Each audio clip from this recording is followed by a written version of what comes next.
Bonjour, la mise en situation de l'agroécologie que je vais vous présenter concerne l'agroforesterie. Alors l'agroforesterie, qu'est-ce que c'est? Si on regarde le mot, on peut presque le deviner. L'agroforesterie, c'est un mode d'exploitation des terres consistant à associer des arbres et des cultures sur une même parcelle. Nécessairement, cela suppose une approche long terme, pluriannuelle de l'agriculture.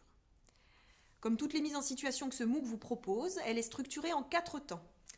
Premier temps, comprendre l'idée, le concept derrière le thème d'agroforesterie. La mise en situation vous permettra de constater et de caractériser la diversité des situations agroforestières à travers le monde.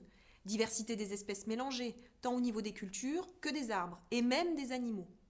Mais également diversité des objectifs de production pour chaque espèce présente dans la parcelle. Deuxième temps, identifier les leviers d'action pour mobiliser des processus écologiques en agroforesterie. Le premier levier d'action consiste à jouer sur la complémentarité d'exploration du milieu, en misant sur la complémentarité dans l'espace et dans le temps entre culture et arbre pour accroître les ressources disponibles. Ressources du sol comme l'eau ou l'azote, mais également ressources lumineuses. Nous parlerons donc de choix des espèces, de cernage racinaire et de densité de plantation. Le deuxième levier d'action consiste à développer la fourniture de services écosystémiques issus des parcelles agroforestières.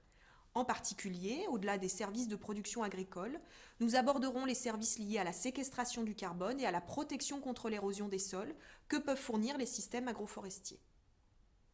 Troisième temps, comme pour les autres mises en situation, le troisième temps est consacré à la mise en œuvre de l'agroforesterie sur des cas d'études concrets. Ainsi, nous vous proposons au choix 3 situations agricoles. Première situation de l'agroforesterie dite simple, avec un faible nombre d'espèces végétales cultivées telle qu'elle est de nouveau pratiquée et récemment mise en avant par les politiques agricoles au nord.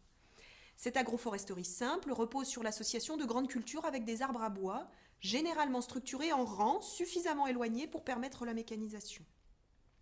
Deuxième cas concret, de l'agroforesterie complexe, traditionnelle, telle que pratiquée sur les systèmes caféiers en Amérique centrale, où le nombre d'espèces exploitées peut être de plusieurs dizaines sur une même parcelle.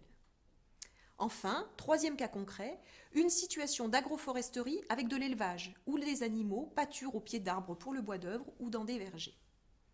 Sur chacun de ces 3 exemples, nous vous demandons d'identifier les enjeux d'un tel système, les leviers techniques utilisés par les agriculteurs, les services fournis par une parcelle de ce type et enfin, de discuter des limites et du potentiel de diffusion d'un tel système sur le plan biophysique, technique et réglementaire.